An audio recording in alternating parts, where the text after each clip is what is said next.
Pleased with her efforts, she looked into my eyes and asked, "This was amazing. When will I see you again?" I smiled and replied, "I'll call you soon."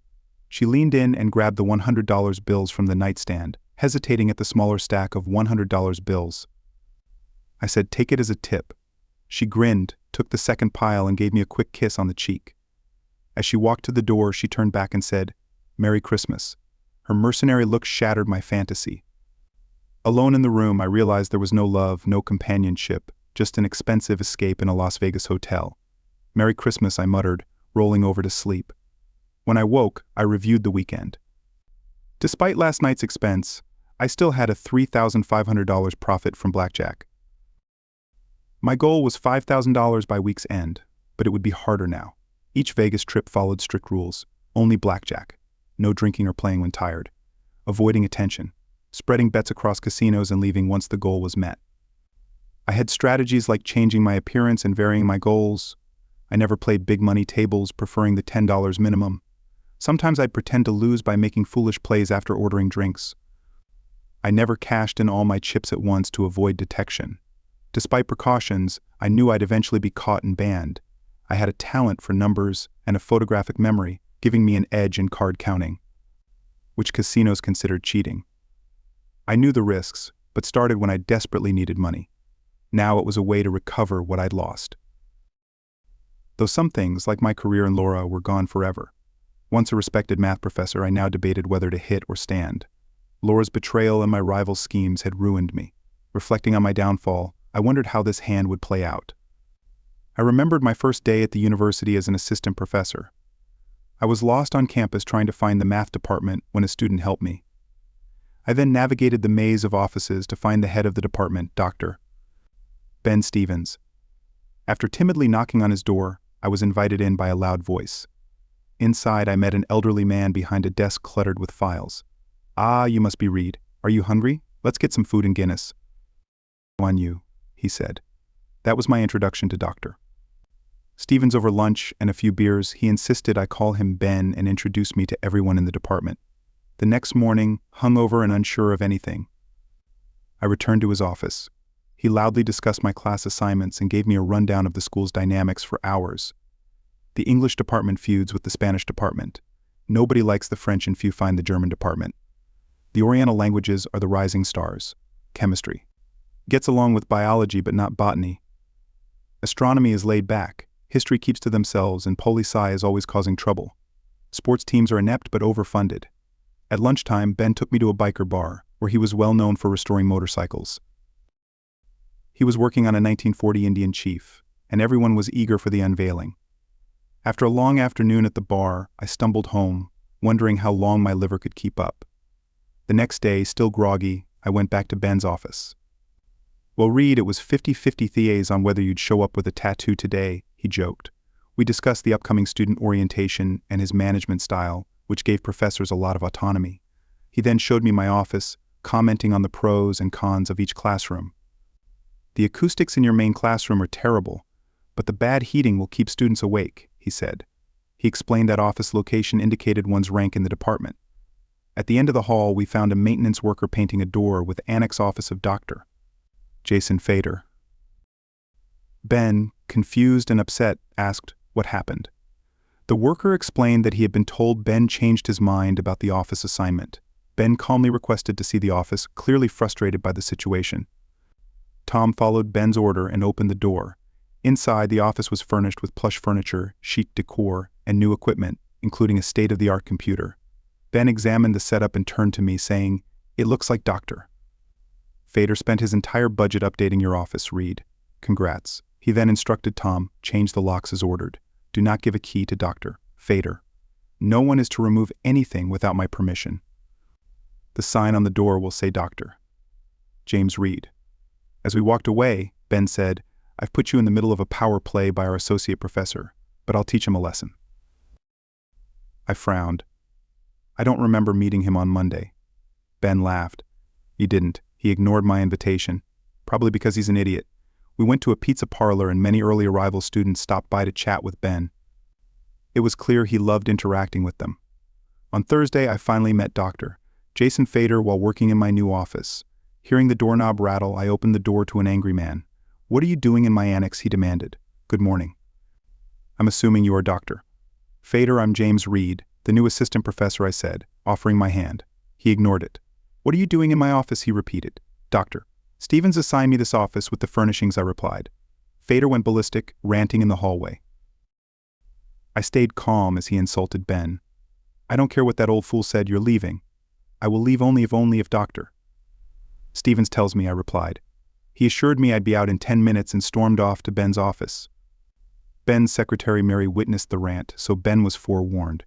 30 minutes later, Fader returned, furious. "I'm here to get my furnishings," he said through gritted teeth. "Dr. Stevens expressly said only he can authorize removal," I told him, sparking another tantrum. Finally, I suggested, "Join us for lunch with Dr. Stevens to discuss it." Fader told me to go screw myself. I locked my office and headed to Ben's office. Ben had promised to show me the best burger joint in town. As I bit into the cheeseburger, I admitted it was the best I'd ever had. Over beer, Ben and I compared notes on Fader's visit. It was clear neither of us would be getting a Christmas card from him. On Saturday, Ben hosted a faculty get-together at his house. I arrived early and met his wife, Terry. She graciously accepted the wine I brought and introduced me to everyone.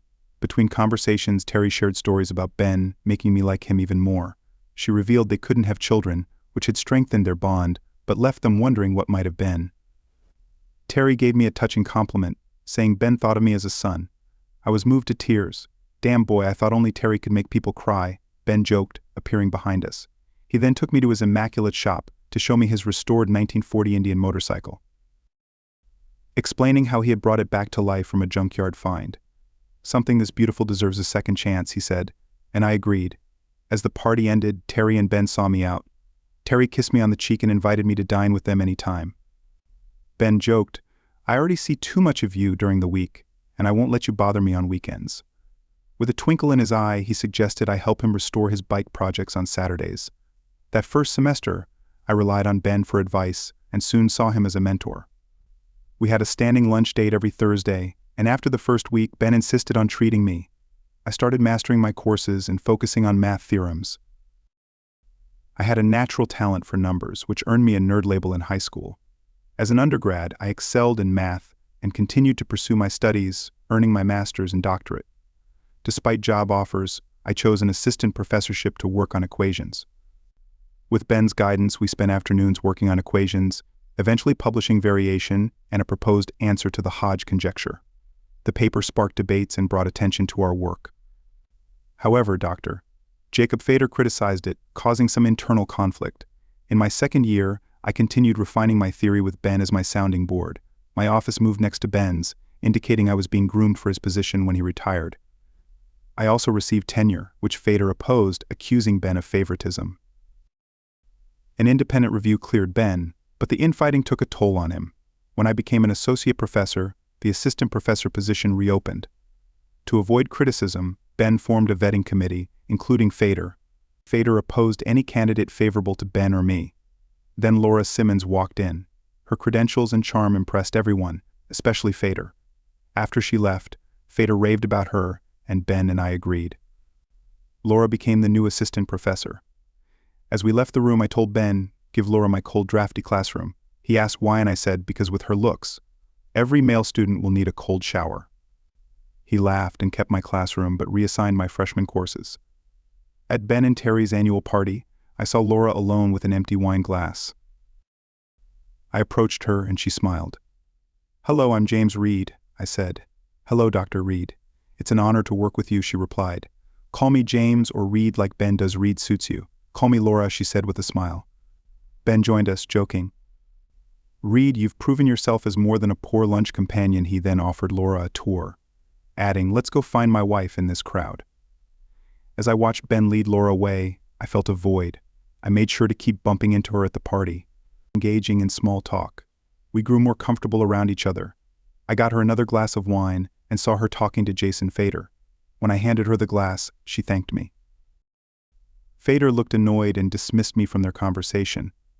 I didn't want to cause any problems for Ben or Terry, so I joined Terry, who watched Fader and Laura with disapproval.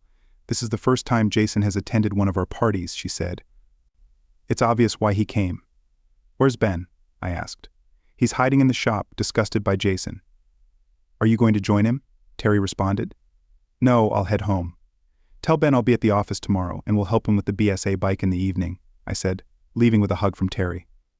Saturday I spent the day at the office but couldn't stop thinking about Laura. Frustrated, I went to Ben's shop. Ben greeted me with, "About time you showed up.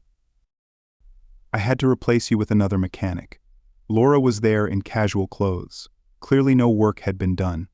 Laura and Terry decided we need to go out to eat, and it's your treat, Ben continued.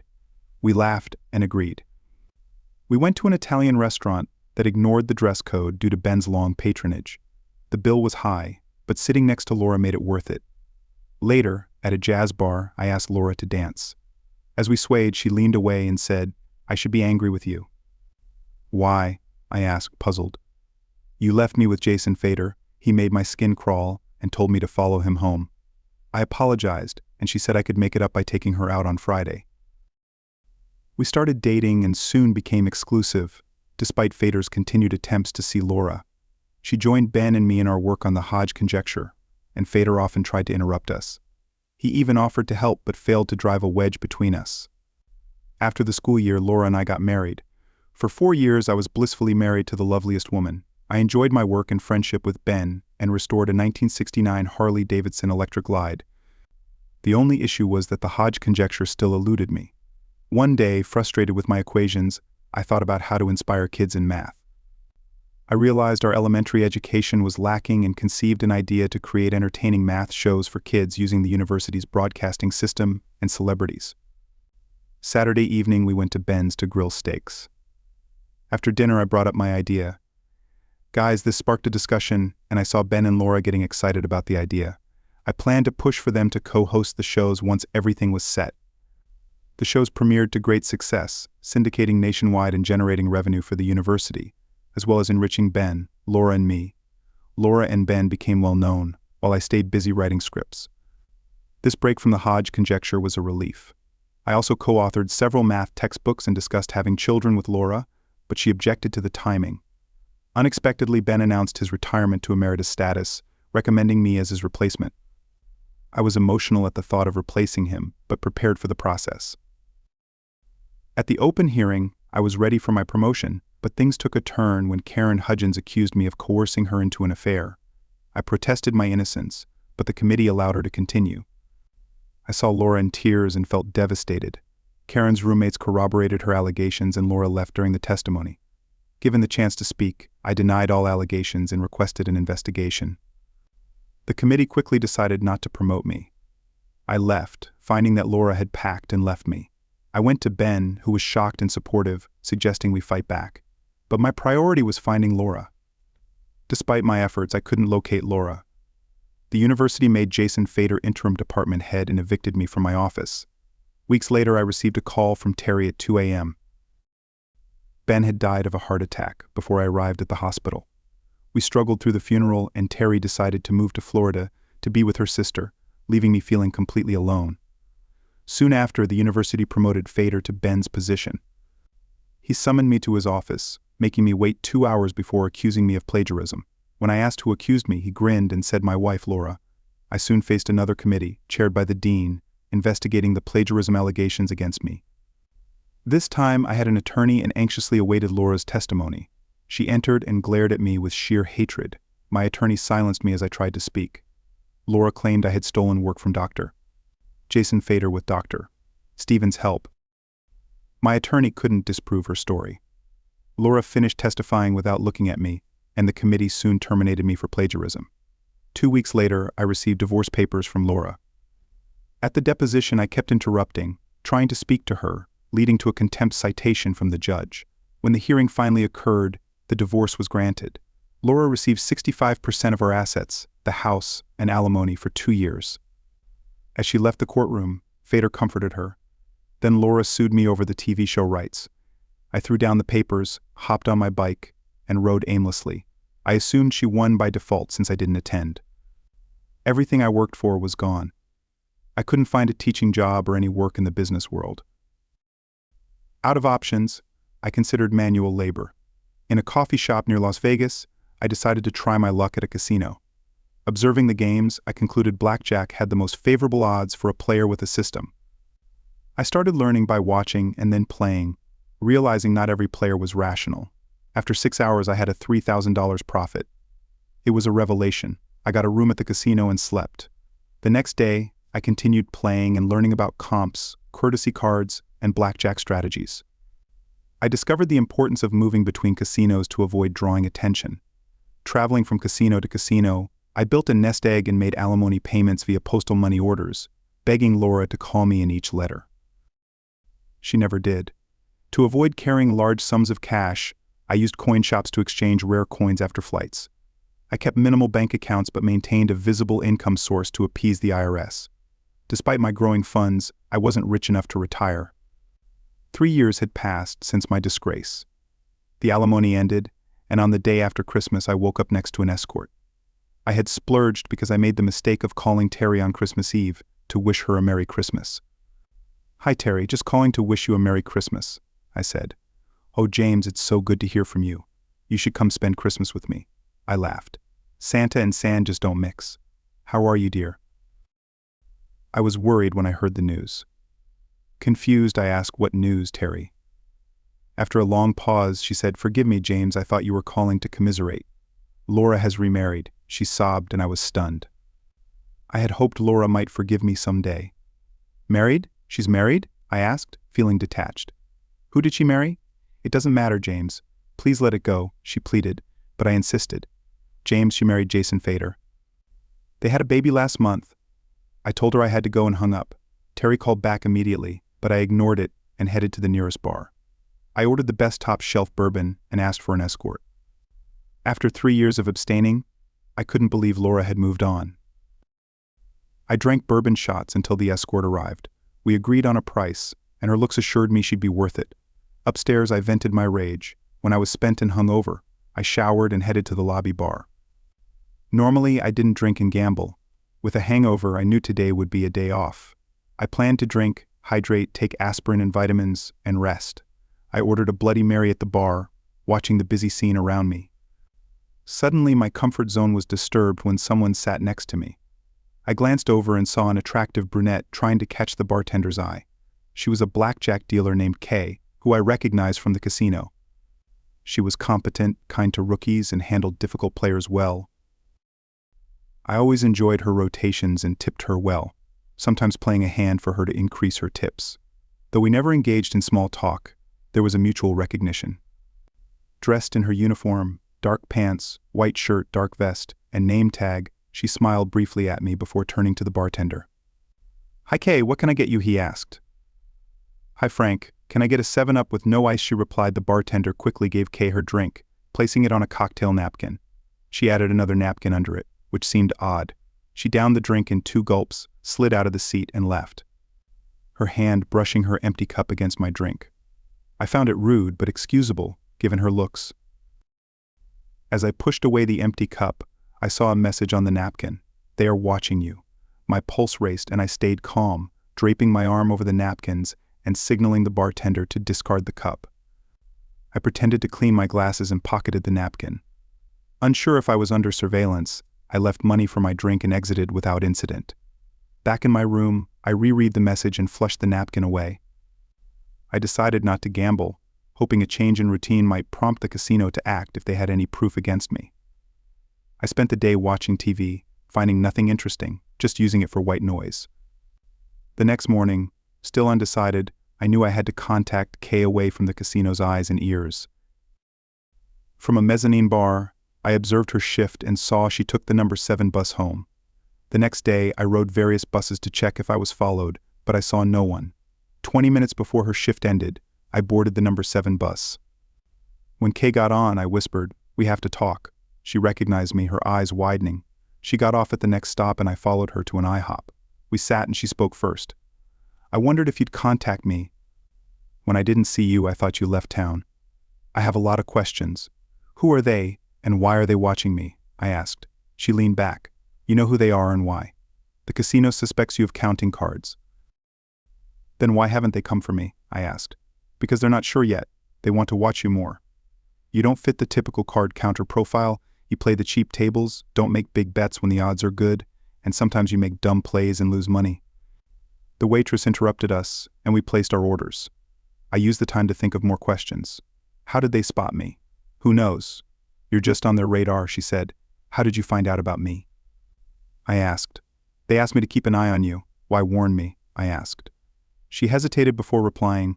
When I started at the casino, I was saving for college. Then I got pregnant and my boyfriend became abusive. I left him and struggled to make ends meet. A few years ago, I reported a lucky player to my boss and security took him away. I got a raise for it, but then heard rumors about what happened to him. I couldn't have another person on my conscience. The waitress brought our food. Before eating, I asked, "How can I trust you?" She looked me in the eye. "You can't." After eating, we ordered more coffee. "So I'm on their radar but not in trouble yet?" I asked. "That's right," she confirmed. I slumped in my seat, thinking about my bleak future. "What's wrong?" she asked. "I'm out of options. Gambling was my last chance." "Why?" she asked. I explained my life story and scandals. After a pause, she suggested, "Why not switch to poker?" "I don't know how to play," I admitted. She was shocked. "You've been winning at blackjack without knowing poker? Blackjack is simple. Beat the dealer or let them bust. I've never played poker. In poker, you're against other players, not the house. Casinos only care about their cut. They don't mind card counters. Plus, poker uses one deck per hand," she explained. I saw the advantages. "Teach me," I asked impulsively. She looked skeptical. "And then you leave after a few weeks?" "Okay, I'll rent an apartment in your name for a year paid in advance. I'll also pay you $500 a month for lessons up front.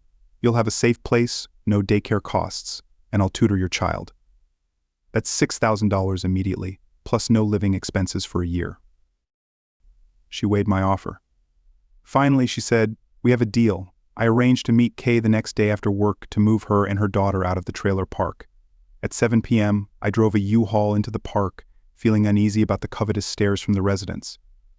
Kay and her daughter, carrying large duffel bags, quickly ran to the truck. They climbed in and with a panicked look, Kay urged me to hurry. I drove out of the park swiftly. The little girl clung to Kay, terrified of being abandoned. When I asked Kay about their belongings, she said everything else had been stolen over time. This was my first glimpse into their harsh life. After a 30-minute drive, we arrived at the apartment complex I had arranged earlier. I handed Kay the keys, carried the duffel bags, and led them to their new home. The little girl excitedly explored the empty rooms. Kay explained that anything decent they had was stolen and the rest wasn't worth moving. "Mommy, only one room has furniture," the girl said. Kay introduced her to me and explained that they would stay with me temporarily. The child, wary of me, hid behind her mother. "I thought you'd have more belongings." "That's why I rented the truck. Tonight you and Judy will sleep in my room and I'll sleep on the living room floor. Tomorrow we'll shop for furniture," I said. Kay hesitated but agreed. They retired to my room and locked the door behind them. I settled on the floor for a restless night. In the morning I woke to see Judy staring at me. She quickly ran off. Kay asked if I had slept well. "Like a log," I replied sarcastically, stretching to ease the pain. Judy's stomach growled, reminding me I hadn't stocked the kitchen. "We should get breakfast and then buy furniture and groceries before your shift," I suggested. At the diner, Judy ate like she hadn't in days. Kay, embarrassed, explained their financial struggles. I told her no explanation was needed. Judy smiled when I suggested ordering blueberry muffins to go. At the furniture store, Kay initially chose the cheapest options, but I insisted on something more comfortable. Eventually, she selected a modest, well-built bedroom set for her and Judy. Judy was thrilled at the thought of a queen-size bed and a dresser for her clothes. "Well, what about the living room and kitchen?" I asked, sparking another argument.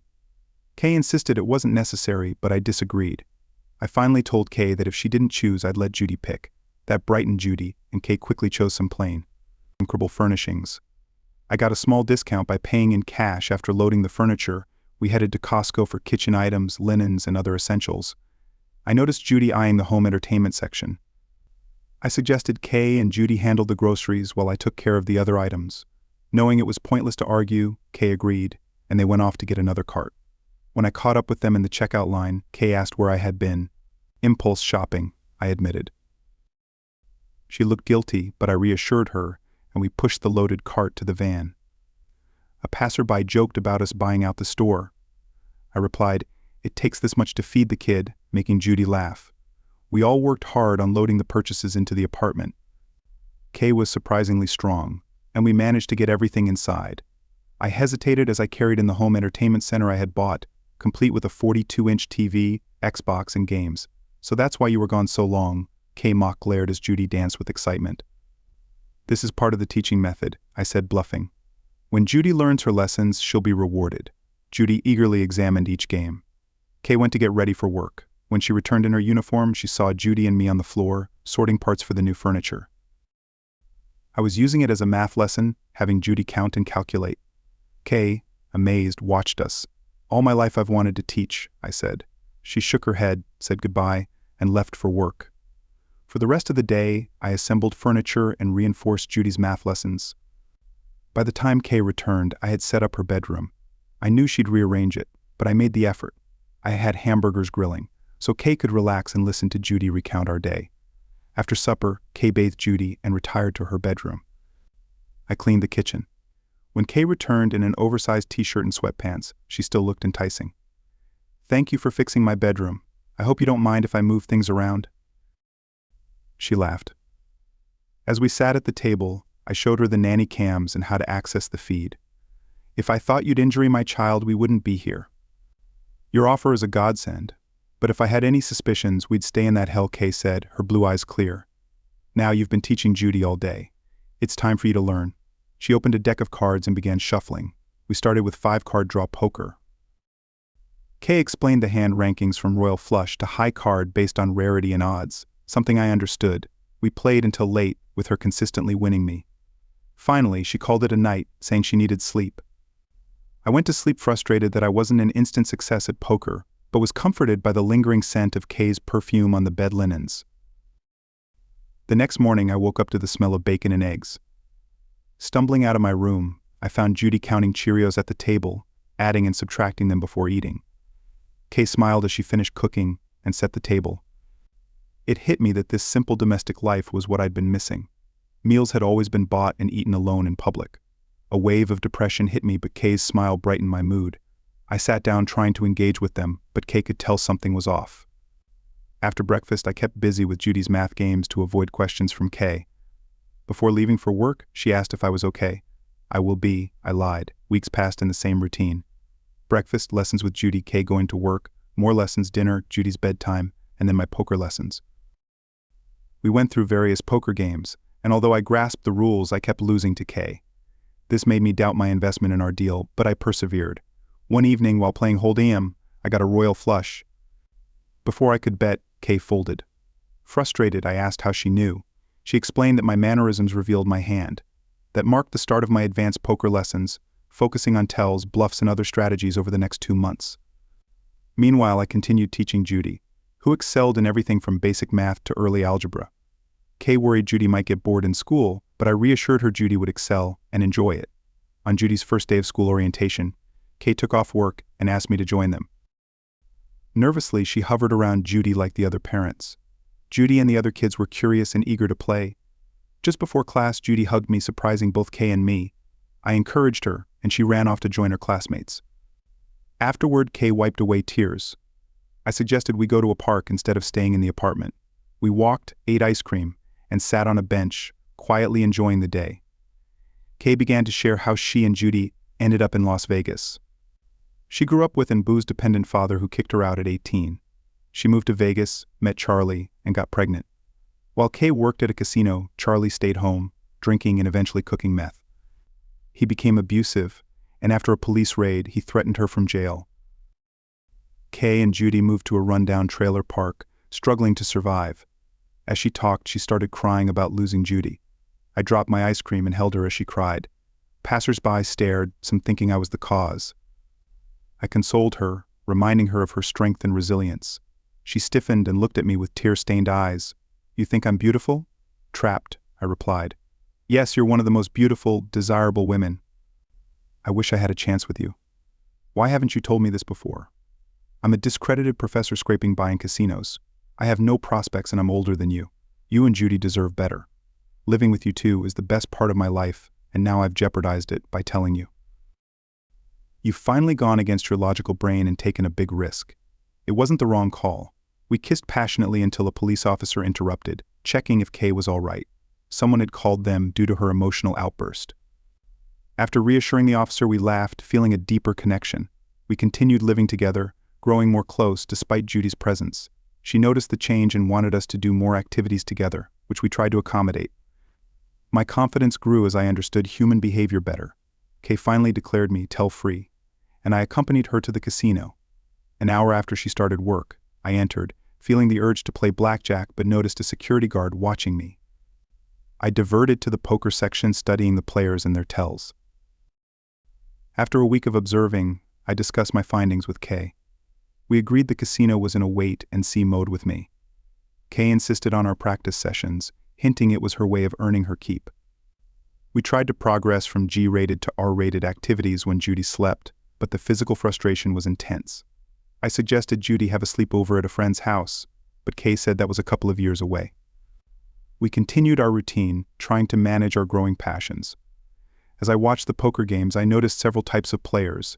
There was the loud bully, the cautious control freak, the quiet pros, the superstitious players, and the charming women who used their looks to win. I could pick up patterns and tells on most players, but a few pros still eluded me. I knew I had to enter a game soon as my resources were dwindling. I decided to play on Friday evening. Kay would be home with Judy, and they could spend Saturday together. I planned to enter a $10, $20 hold'em game, where the blinds were the forced bets by two players in front of the dealer. I went to the casino, rested and relaxed. My usual escort followed me to the poker table, observing as I got seated. I hoped Kay was right that the casino wouldn't bother me unless I cheated.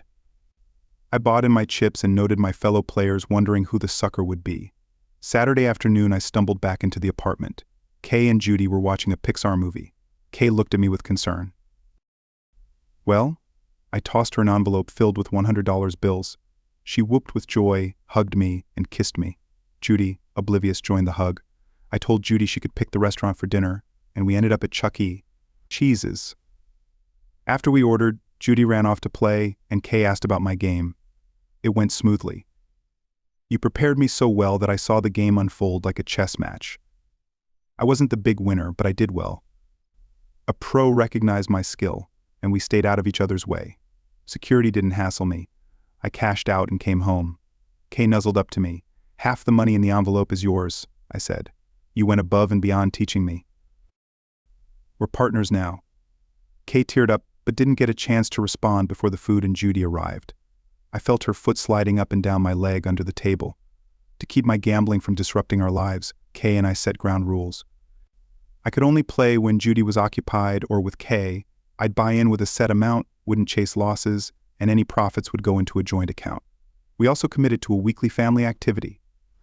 Our physical relationship intensified, though we were cautious with Judy in the apartment. I signed up for a satellite tournament and won $25,000 and an entry ticket to the World Series of Poker. We celebrated with an Italian meal, this time chosen by Kay. Back at the apartment, Judy went to bed and Kay and I began our usual cuddling on the couch. She then announced she wanted to play poker. "Kay, you've got to be kidding me. You've got me all revved up and now you want to play cards?" I said, incredulous. She lingered, kissing me, then walked over to the kitchen table and got the deck of cards. As she began shuffling, a nagging thought returned to me. She noticed. "What's wrong, James?" "Something's bugging you every time I shuffle a deck of cards. Well, this will keep your mind off that. We're going to play strip poker," she said matter-of-factly, continuing to shuffle. The only sound was the riffling of cards. She dealt and announced she was all in. I called her bet with a deuce and three, one of the worst hands. She stood up, stripped, and revealed her perfect body. Her eyes showed anticipation and vulnerability. I undressed and she seemed satisfied with what she saw. We kissed and moved to my bedroom. My efforts were rewarded with her gasps and moans of satisfaction.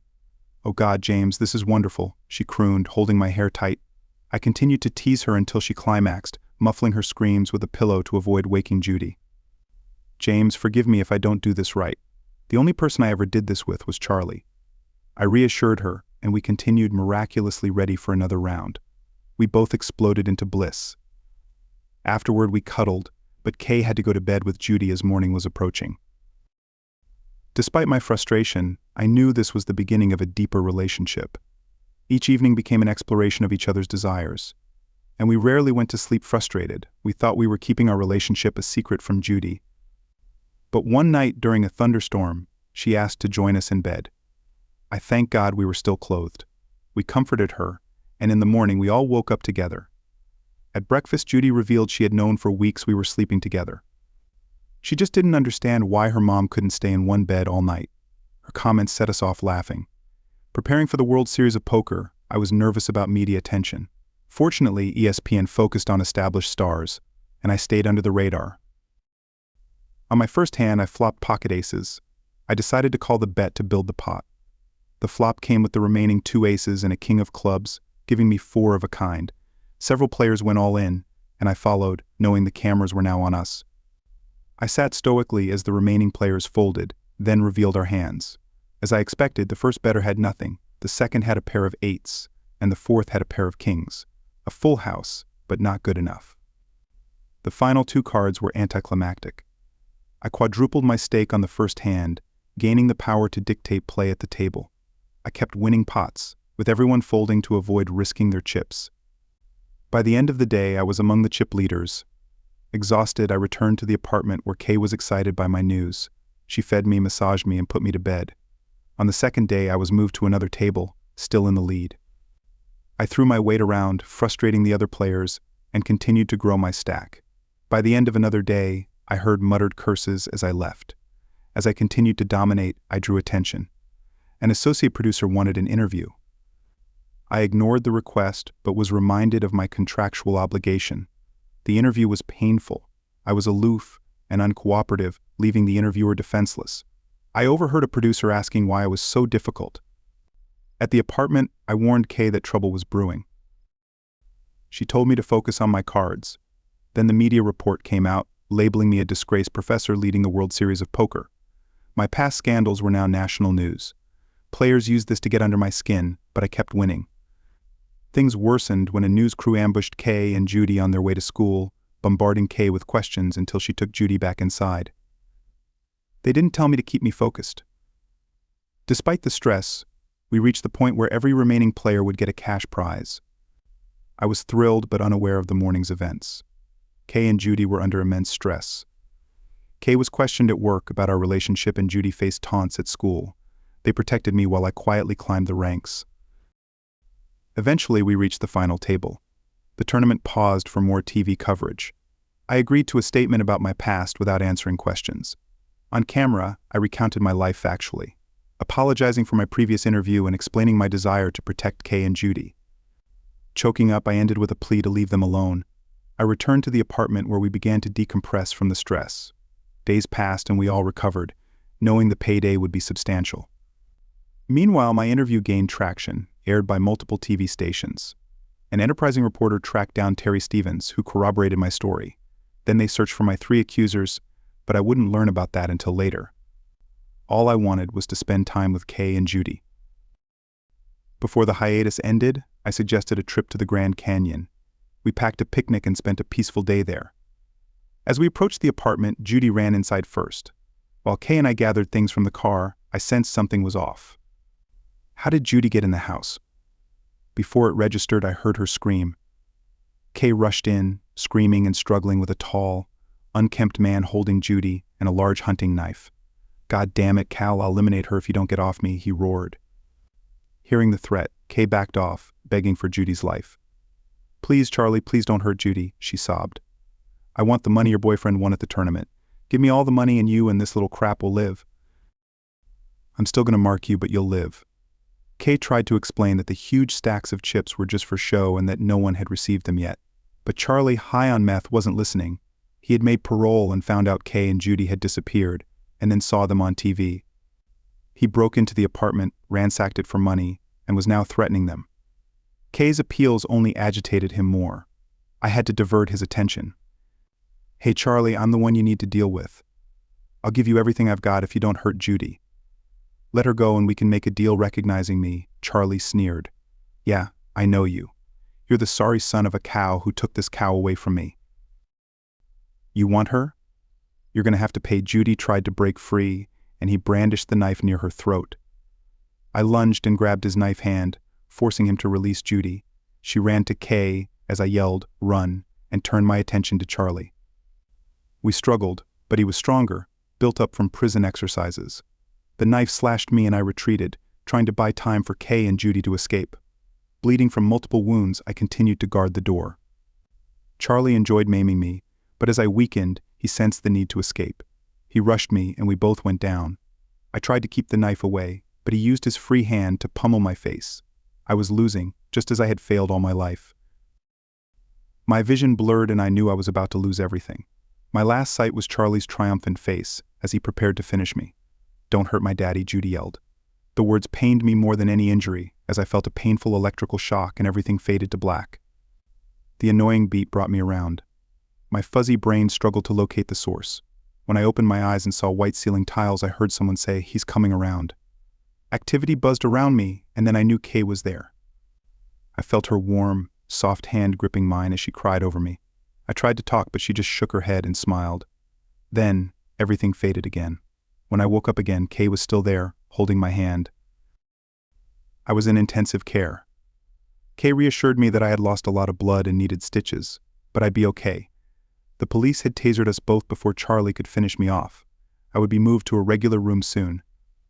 I tried to talk but couldn't, and I drifted back to sleep.